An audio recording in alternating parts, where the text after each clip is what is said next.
Hello दोस्तों, कैसे हो? जैसे मैं बढ़िया हूँ। तो आज हम आप लोग के लेकर आ गए हैं फिजिक्स के सारे परिभाषाएं। आप लोग को जितनी परिभाषा है मैंने आप लोग को इस कापी में दिखा दिया है।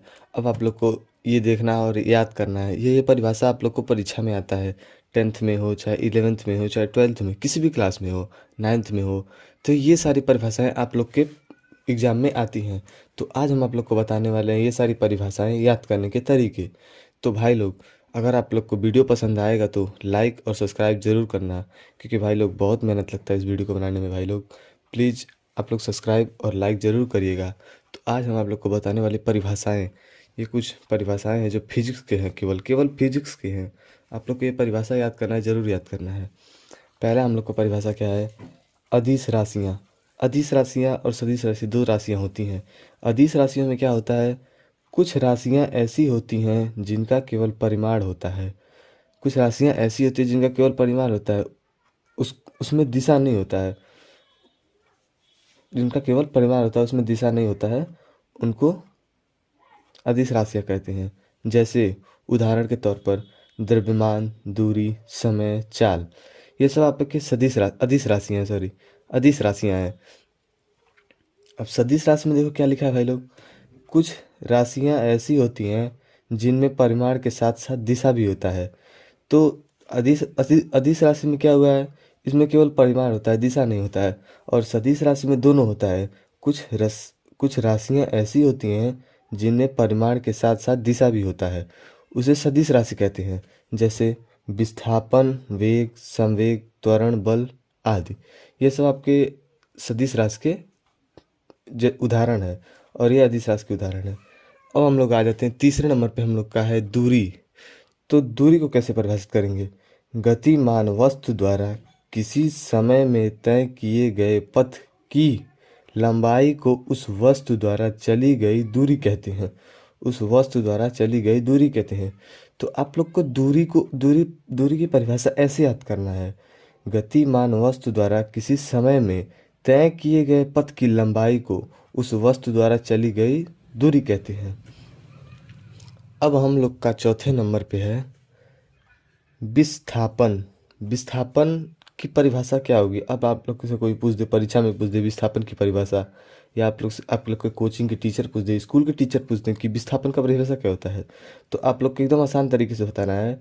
किसी वस्तु द्वारा किसी वस्तु द्वारा अंतिम तथा प्रारंभिक स्थिति में, जैसे मान लो ये लाइन है, इस पे कोई गाड़ी चल रही है, तो कोई गाड़ी चल रही है तो प्रारंभिक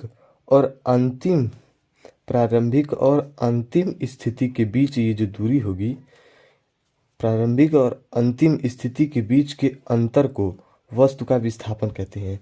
ये भाई लोग आप लोग को समझ में आ गया है सबसे अच्छे तरीके से। प्रारंभिक और अंतिम स्थिति के बीच के अंतर को वस्तु का विस्थापन कहते हैं। ये सबसे अच्छा तरीका है याद करने का। अब हम लोग आ जाते हैं पाँचवें नंबर पे, हम लोग का है चाल किसे कहते हैं। तो भाई लोग, चाल की परिभाषा है कोई वस्तु एकांक समय अंतराल में जितनी दूरी चलती है उसे उस वस्तु की चाल कहते हैं। तो ये चाल की परिभाषा है। कोई वस्तु एकांक समय में, ये भी ऐसे ही होगा। ये सड़क है, अब मतलब इस पे कोई गाड़ी चलेगी, एकांक समय में जितनी दूरी चल लेगा उसे उस वस्तु की चाल कहते हैं। अब चाल का ये सूत्र भी है एक, चाल का सूत्र आप लोग याद कर लें। चाल का सूत्र ये है, चाल बराबर दूरी बट्टे समय।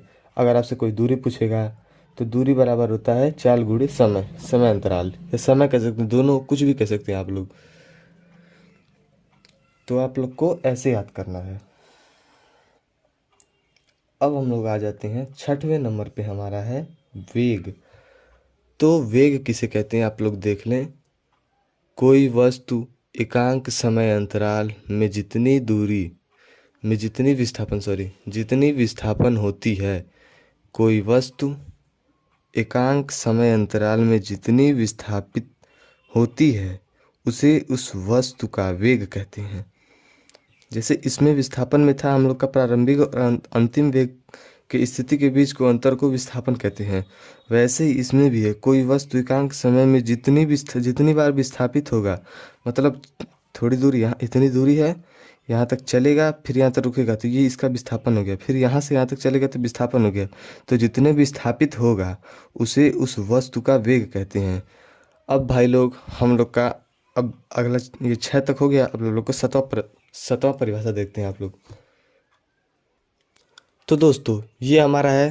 अब इसमें बच गया था ये वेग का परिभाषा। वेग का सूत्र।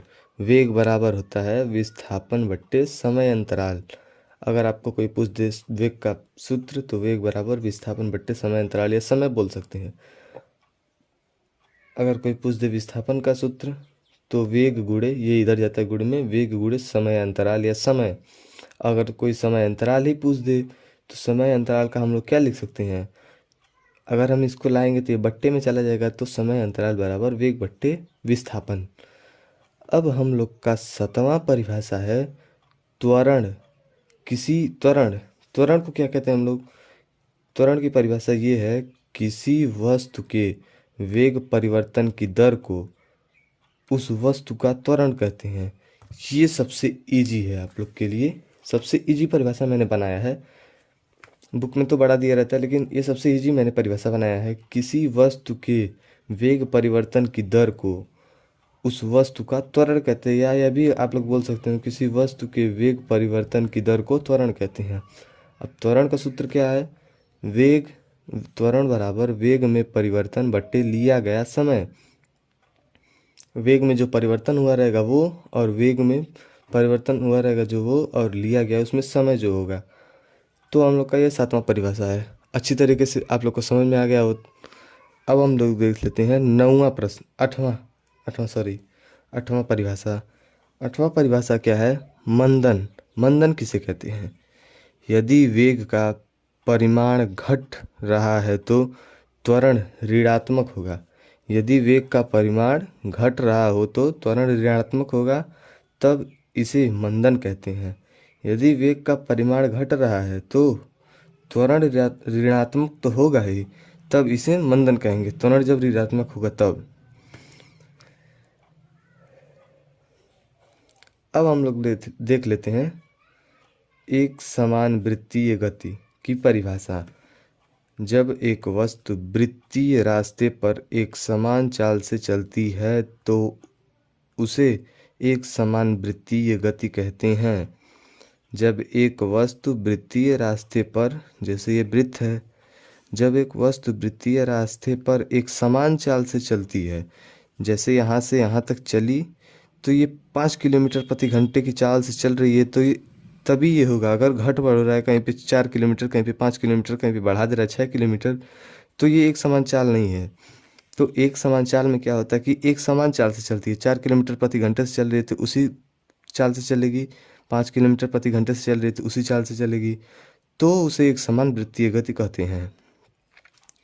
अब बल की क्या परिभाषा है, बल की परिभाषा जो हम किसी को धक्का देते हैं या धक्के या किसी को बल कहते हैं, वह बाह्य बल। बाह्य बल मतलब कोई गाड़ी चल रही है तो वो उसी का बल है। अगर हम बाहर से उसे धकेलेंगे तो ये इसको कहते हैं बाह्य बल। वह बाह्य कारक है जो किसी वस्तु की विराम अथवा गति की अवस्था में परिवर्तन करता है, उसे बल कहते हैं। अगर कोई मान लो, अगर कोई दुपहिया चल रहा है, मान लो स्कूटर चल रही है, अगर वो 10 की स्पीड से चल रही है तो अगर आप उसे थोड़ा सा ढकेलेंगे तो उसकी बैलेंस बिगड़ेगी और उसकी चाल भी घट बढ़ हो सकती है। चाल घटेगी और बढ़ेगी, दोनों हो सकती है, घट बढ़ हो दोनों हो सकती है। इसी को बल कहते हैं। गति किसे कहते हैं, वस्तु की स्थिति में परिवर्तन गति कहते हैं। वस्तु की स्थिति में परिवर्तन गति कहलाता है। वस्तु की स्थिति में जो परिवर्तन होता है उसी को गति कहते हैं। अब संवेग की परिभाषा हम लोग देख लेते हैं। संवेग किसे कहते हैं, किसी वस्तु के द्रव्यमान तथा वेग के गुणनफल को वस्तु का संवेग कहते हैं। इसका सूत्र ये है P बराबर mv। ये आप लोग को याद रखना है, ये आपको सवाल लगाने में काम आएगा। संवेग बराबर द्रव्यमान गुणे वेग, वेग बराबर संवेग बट्टे द्रव्यमान, और द्रव्यमान बराबर भी यही होगा। तो आप लोग को ऐसे याद रखना है। अब हम लोग का 13वां परिभाषा क्या है, बल का मात्रक। बल का मात्रक, अगर कोई पूछ दे बल का मात्रक किसे कहते हैं, तो बल का मात्रक न्यूटन है। न्यूटन बल वह बल है जो न्यूटन बल वह बल है जो वह बल है जो किलोग्राम की वस्तु में 1 मीटर/सेकंड² का त्वरण उत्पन्न करता है, उसे बल कहते हैं। बल का सूत्र क्या है? 1 न्यूटन बराबर 1 किलोग्राम गुणे 1 मीटर/सेकंड²। तो दोस्तों, ये हमारे रहे कुछ भौतिक विज्ञान की परिभाषा। अगर आप लोग को वीडियो पसंद आया हो तो लाइक करें, सब्सक्राइब करें और बेल आइकन को भी दबा लें ताकि हमारी वीडियो सबसे पहले आपके पास पहुंचे। Thank you so much watching this video.